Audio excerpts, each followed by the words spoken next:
Hello and welcome back to this video. Today I am showing you how to display text in Pygame. This is the code.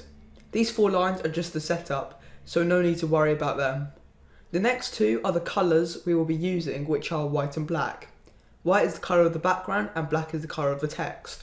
Now we have the font setup. We start with pygame.font.font. Then we have brackets. We will then put a font in here. We will put none for now. Then we'll put the font size. Next we render the font, and this is when we give it the colour and text it will display. We also have a boolean which determines if the text has smooth edges or not. Now we get to the loop. We start by making the background white. Then we use window.blit, which displays the text and where it should be on the screen. Then we have pygame.display.flip, so everything displays.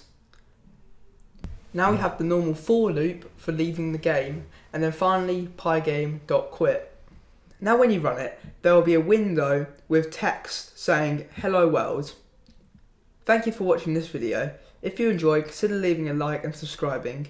Leave a comment on any video suggestions or comment on any ways I can make my videos better. Thanks for watching.